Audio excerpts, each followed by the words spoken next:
Hello friends, welcome to optimistic studies. Optimistic studies में आप सभी का स्वागत है। हमने स्टार्ट किया था यूनिट 4 का राष्ट्रीय शिक्षा नीति 2020, जिसे हम नई शिक्षा नीति 2020 के नाम से भी जानते हैं, नेशनल एजुकेशन पॉलिसी 2020 और we can say new education policy 2020, जिसका हमने 4 पार्ट्स तक ऑलरेडी डिस्कस किया हुआ है। आज हमें पार्ट 5 देखना है। तो चलिए फिर हम आज के सेशन को स्टार्ट करते हैं।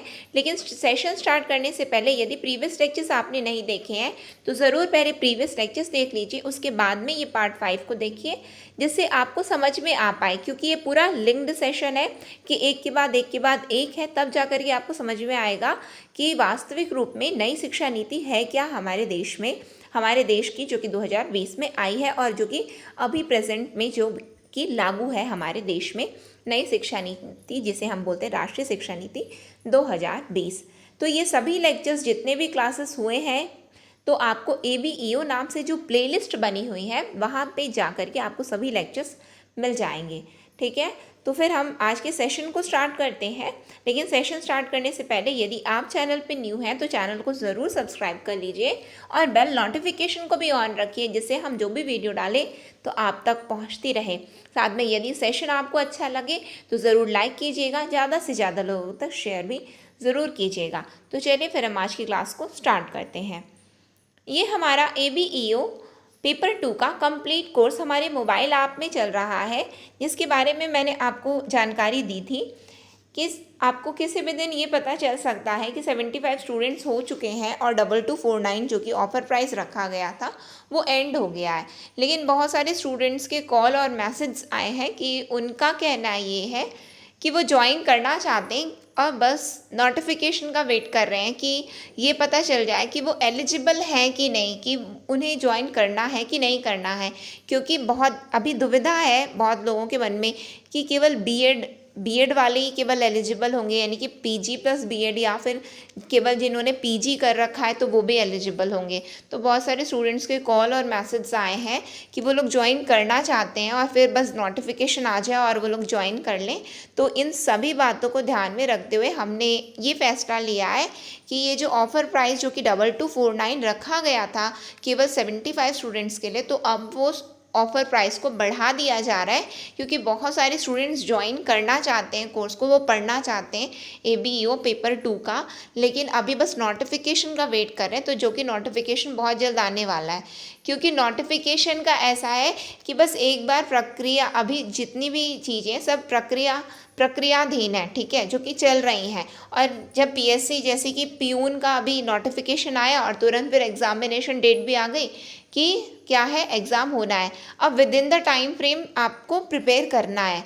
तो इसमें आपको क्या है कि PSC तो अपना नोटिफिकेशन जारी कर देगी, साथ में डेट भी डिक्लेयर कर देगी, लेकिन आपको करना क्या है, आपको तो अभी से प्रिपेयर होना है ना, तब जा करके तो आप एग्ज़ाम क्लियर कर पाओगे। नहीं तो आपको पेपर 1 भी पढ़ना है, पेपर 2 भी पढ़ना है। और पेपर 1 आपने यदि अपना सिलेबस देखा होगा तो ओवरऑल वो तो आपका CGPSC का सिलेबस है, जो कि मतलब हो कि हर कोई पढ़ता ही है। तो यहाँ पे गेम चेंजर क्या साबित हो सकता है? गेम चेंजर तो यहाँ पे पेपर 2 साबित हो सकता है। यानी कि जिस किसी ने पेपर 2 को प्रिपेयर किया है वो तो मतलब डेफिनेटली पेपर को, ये ABEO पेपर को क्लियर कर सकता है। तो इस सभी बातों को हमने ध्यान में रखते हुए ये फैसला लिया है कि ये 2249 का जो ऑफ़र प्राइस है ये बिल्कुल ये बरकरार रहेगा, और जब भी आपकी जब इच्छा है ज्वाइन करने की, आप लोग ज्वाइन कर सकते हो। ठीक है, तो चलिए फिर हम आज के सेशन को स्टार्ट करते हैं कि जहाँ पे हमें देखना है नई शिक्षा नीति का 2020। अब याद करो मैंने आपको क्या बताया था कि ये नई शिक्षा नीति के अंतर्गत हमें 2 बिंदु के अंतर्गत ये पूरी नई शिक्षा नीति को डिस्कस करना है। जहाँ पे पहली बात बताई गई थी स्कूल एजुकेशन की और दूसरी बात बताई गई थी हायर एजुकेशन की, विद्यालयीन शिक्षा एवं उच्च शिक्षा। तो विद्यालयीन शिक्षा हमने देख ली, ठीक है, पार्ट 4 तक हमारा विद्यालयीन शिक्षा, जिसे हम स्कूल एजुकेशन बोलते हैं, वो हमारा कंप्लीट हो गया। अब हम नेक्स्ट पार्ट में आ जाते हैं, जो कि सेकंड पॉइंट था इसका न्यू एजुकेशन पॉलिसी के अंडर।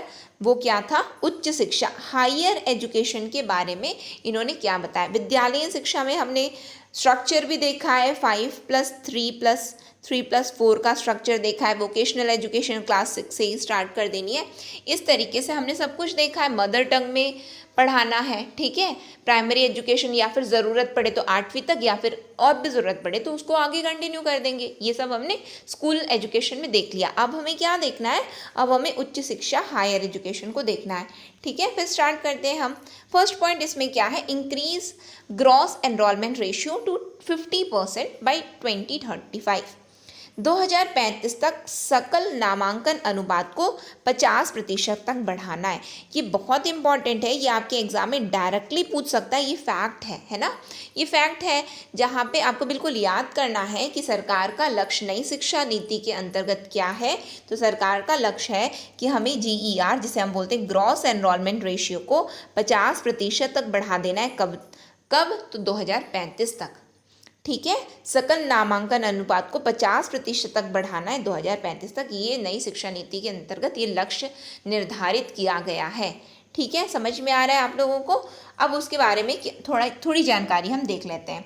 तो NEP 2020 का उद्देश्य व्यावसायिक शिक्षा सहित उच्च शिक्षा में सकल नामांकन अनुपात को 26.3%, जो कि कब का डेटा है, 2018 का डेटा है, से बढ़ाकर 2035 तक 50% करना है।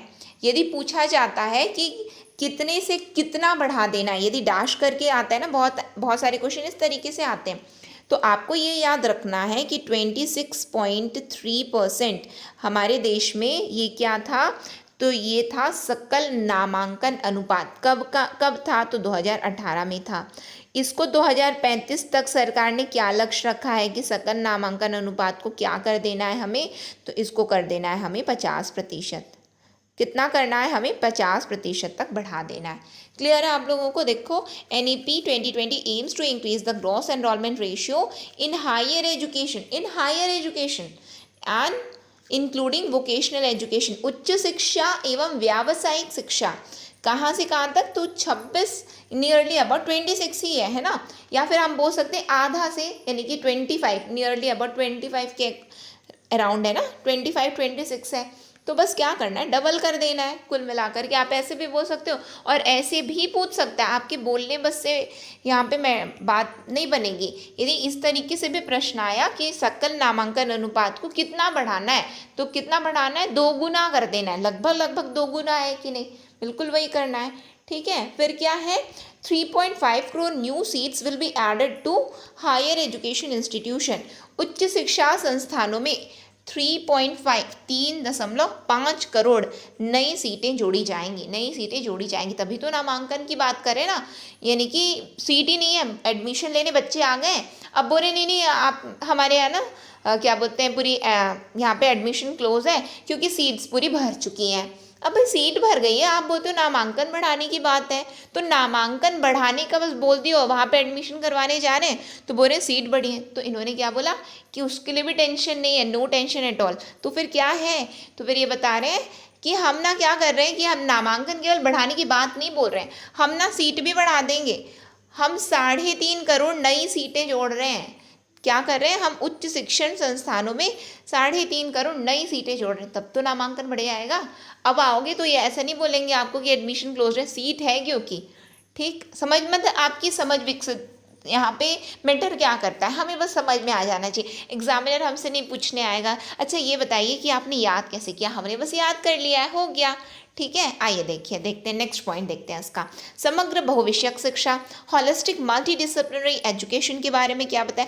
ये जो टॉपिक है ना, इसको ना, ये जो सब टॉपिक्स, टॉपिक नहीं बोलेंगे हम इसको, सब टॉपिक्स बोलेंगे, सब टाइटल्स बोलें इसको ना, थोड़ा आप लोग विशेष कर ध्यान, यदि आप नोट्स बना रहे हैं ना तो उसको अंडरलाइन कर लेना है ना, कि किसके अंतर्गत क्या बातें बोली गई हैं। समग्र बहुविषयक शिक्षा, हॉलिस्टिक मल्टी डिसिप्लिनरी एजुकेशन, ठीक है। इसमें क्या बताया गया है, broad based multidisciplinary holistic UG education, undergraduate education with flexible curricula, creative combination of subjects, integration of vocational education and multiple entry and exit points with appropriate certification। क्या बताया गया है यहाँ पे, व्यापक आधारित बहुविषयक लचीले पाठ्यक्रम के साथ समग्र अंडरग्रेजुएट शिक्षा, विषयों के रचनात्मक संयोजन, व्यावसायिक शिक्षा का एकीकरण और उपयुक्त प्रमाण के साथ बहुप्रवेश और निकास बिंदु। यहाँ पे क्या मतलब बताया जा रहा है, हमें क्या समझना है। यहाँ पे ये बताया गया है कि यहाँ पे होना क्या है कि फ्लेक्सिबल कैरिकुला होना चाहिए, यानी कि जो पाठ्यक्रम है वो लचीला होना चाहिए। अब पाठ्यक्रम लचीला का मतलब समझते हैं क्या होता है। पाठ्यक्रम लचीला का मतलब होता है कि जब जैसी आवश्यकता पड़ती है कि अंतर्राष्ट्रीय स्तर पर, राष्ट्रीय स्तर पर क्या पढ़ाया जा रहा है, उसके अकॉर्डिंग कि किस तरीके से हमें शिक्षा में बदलाव की आवश्यकता है, तो यदि पाठ्यक्रम यदि लचीला होगा तो उसको बदल दिया जा सकता है कि ठीक है ये सब्जेक्ट अभी ऐड कर दो, ये सब्जेक्ट को बदल दो, इस तरीके से इसको इतने दिन में कंप्लीट करना है। कैरिकुला में क्या आता है, कैरिकुला जब बोल दिया जाता है ना तो उसमें केवल सिलेबस नहीं आता है। सिलेबस और कैरिकुलम में ये अंतर होता है कि सिलेबस में तो केवल और केवल जो कि आपको पढ़ना है बस उतना आ गया, ठीक है। कैरिकुला में क्या आएगा, उसका टाइम टेबल आएगा, ठीक है, कि with in the time frame कैसे आपको कंप्लीट करना है ये सिलेबस को, उसको कैसे कंप्लीट करना है। उसके साथ में कॉलेज में, स्कूल में एक्स्ट्रा करिकुलर एक्टिविटीज़ होती है ना, सहपाठ्यक्रम गतिविधियां जो होती हैं, ये सभी कैरिकुला में आ जाते हैं, ठीक है, कि ये सभी चीज़ हो रही हैं, ये सभी उसके अंतर्गत होती हैं, ठीक। तो उस यहाँ पे क्या बताया गया, कुल मिलाकर के यदि हमें कुछ समझना है तो ये है कि सिलेबस ना कभी भी चेंज कर सकते हैं या फिर बढ़ा घटा सकते हैं, तो वो होता है लचीलापन, पाठ्यक्रम लचीला करना है, ठीक है। फिर उसके बाद कहाँ की बात बताई गई है, तो अंडर ग्रेजुएट एजुकेशन में, यानी कि जो कॉलेज, जो ग्रेजुएशन, ठीक है, तो उसमें क्या करना है कि लचीला पाठ्यक्रम होना चाहिए। और क्या होना चाहिए, विषयों के रचनात्मक संयोजन होना चाहिए, creative combination of subjects, creative combination of subjects, यानी कि सब्जेक्ट्स भी कैसे होने चाहिए कि जैसे कि यदि आप बीएससी कर रहे हैं, ठीक है, तो प्लेन बीएससी होता है, फिर उसके बाद में आप क्या बोलते हैं सीएस से कर सकते हैं, आईटी से करते हैं, जूलॉजी से करते हैं, बॉटनी से करते हैं, डिफरेंट डिफरेंट सब्जेक्ट्स होते हैं, है ना। तो ये क्या होता है कि उसमें क्रिएटिव होता है ना, कॉम्बिनेशंस, तो उसकी बात बताई गई रचनात्मक संयोजन। केवल मैंने एक एग्जांपल दिया है, सिमिलरली बीकॉम के लिए भी होता है, और यदि कोई इंजीनियरिंग कर रहा है तो डिफरेंट डिफरेंट सब्जेक्ट्स रहते हैं उसमें, ठीक है। तो बस वही बताया गया। फिर क्या बोला गया, व्यावसायिक शिक्षा का एकीकरण, integration of vocational education, integration of vocational education, यानी कि वोकेशनल एजुकेशन मतलब समझते हैं आप लोग क्या होता है। वोकेशनल एजुकेशन होता है जैसे कि किसी को फोटोग्राफी पसंद है, ठीक है, तो वो उसने फोटोग्राफी में क्या किया, एक कोर्स कर लिया, तो वो वोकेशनल एजुकेशन हो गई उसकी, ठीक है। यदि किसी को ना ड्रामा, ठीक है, पसंद है, तो उसने ड्रामा में कोर्स कर लिया। तो इस तरीके से किसी, जैसे कि किसी को ना कोई ऑटोमोबाइल में कोर्स कर लिया, किसी को इलेक्ट्रॉनिक्स पसंद है, यानी कि उसमें उसको इंटरेस्ट है, तो वो इलेक्ट्रॉनिक्स में कोर्स कर लिया, ठीक है। तो ये पूरी ये जो एजुकेशन, यानी कि ये कोर्स हमने किया तो इसके अकॉर्डिंग अब हमें क्या मिल जाएगी, जॉब मिल जाएगी, वो होता है व्यावसायिक शिक्षा। उसके लिए क्या बोल रहे हैं कि व्यावसायिक शिक्षा का एकीकरण कर दो, यानी कि सभी शिक्षा जो है कि अच्छा यहाँ पे ना व्यावसायिक शिक्षा ये ऐसी है, ये ऐसी, ये वाला फील्ड है, ऐसा ड्रामा है, ये फिल्म है, ये फोटोग्राफी है, इस तरीके से उसको क्या करो, एकीकृत कर दो। एकीकरण करना, इंटीग्रेशन बोला गया उसका। और क्या बोला गया है, और उपयुक्त प्रमाण के साथ बहुप्रवेश और निकास बिंदु। लेट्स से हम मान करके चलते हैं कि किसी ने फर्स्ट ईयर पढ़ा है, ठीक है, कॉलेज में फर्स्ट ईयर पढ़ा, उसके बाद में उसकी नौकरी लग गई, हम मान करके चलते हैं उसकी नौकरी लग गई है, ठीक, वो चला गया। अब लेकिन अब उसको ऐसा लग रहा है कि हमें क्या करना है कि हमें ना अपने, यानी कि 12th बेसिस पे उसकी नौकरी लग गई, लेकिन उसको लग रहा है मैं ना यदि ग्रेजुएट हो जाता तो ज़्यादा सही रहता। तो वो 1 साल तो उसने पढ़ा था, ठीक है, या अब वो क्या कर दे, बस अपना सर्टिफिकेट दिखा दे और उसको अगेन सेकेंड ईयर और फाइनल ईयर करने दे दिया जाए। तो बस वही अगेन बताया गया है कि बहुप्रवेश और निकास बिंदु उपयुक्त प्रमाण के साथ में, प्रमाण दिखा दीजिए, अपना गैप सर्टिफिकेट दिखा दीजिए, बिल्कुल आ जाइए, पढ़ लीजिए और चले जाइए, ये बताया गया है यहाँ पे। और देखो ये किसके अंतर्गत बताया गया है, समग्र बहुविषयक शिक्षा, हॉलिस्टिक मल्टीडिसिप्लिनरी एजुकेशन के अंतर्गत बताया गया। क्लियर है, आप लोगों को समझ में आया, ठीक है। आगे देखिए, आगे क्या बताया, an academic bank of credit is to be established for digitally strong academic credits earned from different higher education institution so that these can be transferred and counted towards final degree earned। क्या बताया गया, विभिन्न उच्च शिक्षण संस्थानों से अर्जित अकादमिक क्रेडिट को डिजिटल रूप से संग्रहित करने के लिए एक अकादमिक बैंक ऑफ क्रेडिट की स्थापना। याद रखना है ना, इंपॉर्टेंट है ये। किसका? विभिन्न उच्च शिक्षण संस्थानों से अर्जित। ये याद रखना कि अकादमिक बैंक ऑफ क्रेडिट किसके लिए है? तो उच्च शिक्षण संस्थानों से अर्जित अकादमिक क्रेडिट को डिजिटल रूप से संग्रहित करने के लिए है। ठीक है, कि स्थापना की जानी ताकि इन्हें स्थानांतरित किया जा सके और अर्जित अंतिम डिग्री के लिए गिना जा सके। अंतिम डिग्री के लिए गिना जा सके। अपने आप जो भी हायर एजुकेशन इंस्टीट्यूशन से जो भी आपको मिल रहा है, जो भी आपको डिग्री मिली है, सब आप इस बैंक ऑफ क्रेडिट में जमा करवा दो और उसके बाद में आप डिजिटली जो है जमा कर रहे हो, ठीक है, उसकी कॉपी आप जमा कर रहे हो। उसके बाद में आप इसको यूज़ कर सकते हो, यानी कि फाइनली मैंने ये कर लिया। और यहाँ पे यदि इवन मिसप्लेस भी हो जाता है ना, यदि हमसे गुम जाता है, हमसे हार्ड कॉपी गुम जाती है, तो भी ये यहाँ पे तो जमा ही रहेगा, ये यहाँ पे जमा रहेगा हमारा, यानी कि इसकी स्थापना की बात की गई है। क्लियर है? An academic bank of credit किसके लिए है? For digitally strong academic credits earn from different higher education institution. Clear है आप लोगों को? ठीक है, जहाँ पे जो लाइन में मैं ऐसा बोलूँ कि उसको याद कर लेना, तो बिल्कुल याद करने का है, क्योंकि उसमें से क्वेश्चन बन सकते हैं आपके। ठीक है, फिर क्या है? Multi disciplinary education and research university, जिसे हम बोलते हैं मेरू। अब यहाँ पे आपसे फुल फॉर्म भी पूछा जा सकता है। What is the full form of Meru? Meru का फुल फॉर्म क्या है? MERU का फुल फॉर्म क्या है? तो multi disciplinary education and research universities, बहुविषयक शिक्षा और अनुसंधान विश्वविद्यालय, MERU का फुल फॉर्म है। ठीक है, फिर क्या है? At par with IITs IIMs to be setup as the models of best multidisciplinary education of global standards in the country. यानी कि क्या बताया गया कि IIT IIM के समान देश में वैश्विक मानकों की सर्वोत्तम बहुविषयक शिक्षा के मॉडल के रूप में मेरू को स्थापित किया जाएगा। मेरू क्या है? तो बहुविषयक शिक्षा और अनुसंधान विश्वविद्यालय है, जो कि किसके समान है? IIT IIM, जो हमारे देश में IIT है, Indian institute of technology, Indian institute of management, उनके समान ये मेरू की स्थापना की जाएगी। और मेरू में होगा क्या? तो वहाँ पे वैश्विक मानकों की सर्वोत्तम बहुविषयक शिक्षा के मॉडल के रूप में इसे स्थापित है, यानी कि ग्लोबल स्टैंडर्ड को मैच कर रहा है।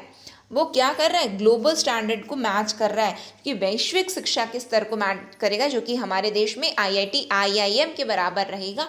कौन? Meru, multi disciplinary education and research university, multi disciplinary है। ठीक है, फिर आइए क्या बताया गया है? मल्टी डिसिप्लिनरी समझ रहे हो, यानी कि वो बहुविषयक है। केवल ऐसा नहीं कि केवल एक सब्जेक्ट, ये वाले सब्जेक्ट बस जा सकते हैं, बाकी नहीं जा सकते, सभी लोग जा सकते हैं उस यूनिवर्सिटी में, इसीलिए बता दिया गया वो मल्टी डिसिप्लिनरी है, बहुविषयक है वो। ठीक, फिर क्या है? द नेशनल रिसर्च फाउंडेशन, कौन? The national research foundation will be created as an apex body for fostering a strong research culture and building research capacity across higher education. अब बोला गया, नाम में पता चल रहा है, राष्ट्रीय अनुसंधान फाउंडेशन की स्थापना की जाएगी। एग्जाम में पूछ लिया जाएगा। ठीक है, पहले देख लेते हैं। राष्ट्रीय अनुसंधान फाउंडेशन को एक मजबूत अनुसंधान संस्कृति को बढ़ावा देने और उच्च शिक्षा में अनुसंधान क्षमता के निर्माण के लिए एक शीर्ष निकाय के रूप में बनाया जाएगा। पूछा गया कि राष्ट्रीय अनुसंधान फाउंडेशन की स्थापना किस उद्देश्य से की जाएगी? तो मजबूत अनुसंधान संस्कृति को बढ़ावा देने और उच्च शिक्षा में अनुसंधान क्षमता के निर्माण के लिए राष्ट्रीय अनुसंधान फाउंडेशन की स्थापना की जाएगी। ठीक है, नेशनल रिसर्च फाउंडेशन किस लिए है? एपेक्स बॉडी है, किस लिए? To foster a strong research culture and building research capacity across the higher education. उच्च शिक्षण के अंतर्गत पढ़ रहे हैं ना हम लोग, हायर एजुकेशन के अंतर्गत पढ़ रहे हैं, तो उन्हीं की बात करेंगे। जब तक हमने स्कूल एजुकेशन का पढ़ा तो तब वहाँ पे स्कूल के बारे में बोल रहे थे, अब तो उच्च शिक्षा में पहुँच गए अपन। ठीक है, थर्ड पॉइंट में आ जाओ। थर्ड पॉइंट क्या है हमारा? रेगुलेशन। विनियमन के संबंध में ये क्या बताते हैं? आइए देखते हैं, हम समझते हैं। तो HECI का फुल फॉर्म भी बोल देंगे कि what is the full form HECI। HECI क्या होता है? Higher education commission of India. Higher education commission of India, भारतीय उच्च शिक्षा आयोग, भारतीय उच्च शिक्षा आयोग, HECI का फुल फॉर्म क्या है? भारतीय उच्च शिक्षा आयोग। ये क्या है? Will be setup as a single overarching umbrella body the for entire higher education excluding medical and legal education, very important, ठीक है, जहाँ पे एक्सक्लूडिंग है, ये केवल अलग है। आइए देखते हैं, समझते हैं। यहाँ पे क्या बोल रहे हैं? भारतीय उच्च शिक्षा आयोग। तो भारतीय उच्च शिक्षा आयोग क्या है? तो भारतीय उच्च शिक्षा आयोग को चिकित्सा और कानूनी शिक्षा को छोड़कर संपूर्ण उच्च शिक्षा के लिए एकल व्यापक निकाय के रूप में स्थापित किया जाएगा। पूछ लिया गया किसको छोड़कर के, किन दो शिक्षाओं को छोड़कर के भारतीय उच्च शिक्षा आयोग का गठन किया गया है? तो चिकित्सा और कानूनी शिक्षा, चिकित्सा यानी कि मेडिकल और लीगल एजुकेशन को एक्सक्लूड किया गया है, किसमें से? तो higher education commission of India से। बाकी अदरवाइज वो अम्ब्रेला बॉडी है जहाँ पे सभी प्रकार की उच्च शिक्षा सम्मिलित होंगी इस कमीशन के अंदर, इस आयोग के अंतर्गत, भारतीय उच्च शिक्षा आयोग के अंतर्गत सभी शिक्षा सम्मिलित हैं, केवल और केवल चिकित्सा और कानूनी शिक्षा को छोड़ करके। ठीक है, फिर क्या दिया गया है? ये जो भारतीय उच्च शिक्षा आयोग है, higher education commission of India है, वो it will function through faceless intervention through technology and will have power to penalize higher education institutions not conforming to norms and standards। यह प्रौद्योगिकी के माध्यम से फेसलेस हस्तक्षेप के माध्यम से कार्य करेगा और इसके पास मानदंडों और मानकों के अनुरूप नहीं होने वाले उच्च शिक्षा संस्थानों को दंडित करने की शक्ति होगी। पूछा जाएगा क्या भारतीय उच्च शिक्षा आयोग के पास दंडित करने की भी शक्ति रहेगी, यानी कि निम्नलिखित में से कौन सा कथन सत्य है या फिर कौन सा कथन असत्य है? तो उस संदर्भ में यदि इस तरीके से यदि आपके एग्जाम में प्रश्न आता है तो बिल्कुल याद रखना, जो ये भारतीय उच्च शिक्षा आयोग है उसके पास में दंडित करने की भी शक्ति है। तो किसे ये दंडित कर रहे हैं? तो ऐसे उच्च शिक्षण संस्थानों को ये दंडित करेंगे जो मानदंडों और मानकों के अनुरूप नहीं होंगे, जो मानदंडों एवं मानकों के अनुरूप नहीं होंगे। फिर बोला जाता है तो कैसे पता चलेगा कि ये मानकों एवं मानदंडों के अनुरूप है? तो बोले बिल्कुल, तो पूछा जाता है, मतलब कि मैं एक इंटरैक्टिव वे में आपको बताने की यहाँ पे कोशिश करूँ कि यदि हम पूछें तो कैसे पता चलेगा कि ये मानकों एवं मानदंडों के अनुरूप है कि नहीं? तो ये बोले बिल्कुल हम आएंगे नहीं, हम आकर के चेक नहीं करेंगे, टेंशन मत लो, आना नहीं पड़ेगा हमको। तो फिर कैसे आप लोग चेक कर लोगे कि हम मानकों एवं मानदंडों के अनुरूप हैं कि नहीं? बोले कि अरे पता नहीं है क्या, प्रौद्योगिकी के माध्यम से, टेक्नोलॉजी, थ्रू टेक्नोलॉजी हमारा क्या होगा? फेसलेस इंटरवेंशन है। हम आ नहीं रहे हैं कि आ करके चेक करने वाले हैं, टेक्नोलॉजी से हम चेक कर लेंगे। क्या चेक कर लेंगे? कि आप जो हो कि सभी नॉर्म्स और स्टैंडर्ड को कंफर्म कर रहे हो कि नहीं, आप उनके अकॉर्डिंग चल रहे हो कि नहीं। यदि आप मानकों एवं मानदंडों के अनुरूप कार्य करो तो नो प्रॉब्लम, बिल्कुल कार्य करते रहो, और यदि आप उनके अनुरूप नहीं चल रहे हो तो हमारे पास इतनी शक्ति है कि हम आपको दंडित भी कर सकेंगे। क्लियर है? आप लोगों को समझ में आ रहा है? पूछा जा सकता है क्या फेसलेस इंटरवेंशन है?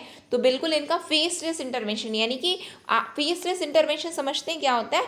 फेसलेस इंटरवेंशन होता है कि कोई प्रत्यक्ष रूप से नहीं आ रहा है, प्रत्यक्ष रूप से कोई हस्तक्षेप नहीं है उसका।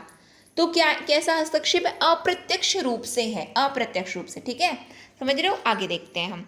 फिर क्या है? Public and private higher education institution will be governed by the same set of norms and regulation, accreditation and academic standards. सार्वजनिक और निजी उच्च शिक्षा संस्थान विनियमन, मान्यता और शैक्षणिक मानकों के लिए समान मानदंडों द्वारा शासित होंगे। यहाँ पे ये बोला जाता है ना, अच्छा शासकीय जो सार्वजनिक जो शिक्षण संस्थान है उनके लिए अलग मानक और मानदंड होते होंगे और निजी शिक्षण संस्थानों के लिए अलग होते हैं। तो बोले ऐसा कुछ भी नहीं होने वाला है, सबके लिए समान मानक एवं मानदंड हैं और उन्हीं के अनुरूप आपको चलना है। तो यहाँ पे इसलिए क्लियरली बताया गया है कि सार्वजनिक और निजी उच्च शिक्षा संस्थान क्या है, उनके विनियमन यानी कि रेगुलेशन, मान्यता और शैक्षणिक मानकों के लिए समान मानदंड द्वारा वे शासित होंगे। क्लियर है आप लोगों को? आइए आगे देखते हैं। आगे अब हम नेक्स्ट सेशन में देखेंगे, ठीक है। तो यहीं पे ये सेशन को हम लोग एंड करेंगे। अगेन मैं आपको बताना चाहूँगी कि यदि आप इच्छुक हैं AVEO पेपर 2 का फुल कोर्स लेने के लिए, जो कि हमारे मोबाइल ऐप में चल रहा है, तो आप बिल्कुल ज्वाइन कर सकते हो। प्राइस फिक्स कर दिया गया 2249। जब भी आपकी इच्छा है तब आप ज्वाइन कर लीजिए, ठीक है। 222249। और यदि आपको डाउट है कि नोटिफिकेशन जब आए, तो अगेन जब नोटिफिकेशन आए उसके बाद में यदि आपको ज्वाइन करना है तो तब भी आप ज्वाइन कर सकते हो। क्या है कि यदि किसी भी प्रकार का यदि आपको डाउट आए तो आप हमें इस नंबर पर कॉल करके पूछ भी सकते हो, ठीक है। इस नंबर को आप लोग, इस नंबर पे आप व्हाट्सअप कर सकते हो, कॉल कर सकते हो, ठीक है। और इसमें से आपको जो भी जानकारी चाहिए आप लोग ले सकते हैं कि किस प्रकार से आपको अप्रोच करना चाहिए। अदरवाइज़ अभी तो फ्री कंटेंट डल रहे हैं और वो भी बिल्कुल 50% सिलेबस, जैसा कि मैंने पहले भी कहा था, अभी भी मैं बोलूँगी कि मैं तो कवर करवा ही रही हूँ आपका यूट्यूब में, ठीक है। तो आप लोग यहाँ पे भी अभी देखते रहिए, पढ़ते रहिए, क्योंकि सेम पॉइंट है, यानी कि जो आपको ऐप में मिलने वाला है वो चीज़ आपको यहाँ फ्री कंटेंट में भी मैं आपको वही प्रोवाइड करवा रही हूँ, ठीक है। तो बस आप लोगों की सफलता मायने रखती है, चाहे आप जिस भी तरीके से पढ़ें, चाहे आप जहाँ से भी पढ़ें, बस आप लोग सफल हो जाइए। क्योंकि जब आप सफल होंगे ना, जो आपके माता पिता के चेहरों में जो खुशी होगी ना, वो सबसे बड़ी खुशी है, ठीक है। तो आप लोग बस पढ़ते रहिए अच्छे से। तो ये सेशन को हम लोग यहीं पे एंड करेंगे। यदि सेशन अच्छा लगा हो तो ज़रूर लाइक कीजिएगा, ज़्यादा से ज़्यादा लोगों तक शेयर भी ज़रूर कीजिएगा। और यदि आपने चैनल को सब्सक्राइब नहीं किया है तो चैनल को सब्सक्राइब भी कर लीजिए और बेल नोटिफिकेशन को ऑन रखिए, जिससे हम जो भी वीडियो डालें तो आप तक पहुंचती रहे। नेक्स्ट सेशन में फिर हम मिलेंगे। नेक्स्ट सेशन तक के लिए optimistic learning. Thank you for the session.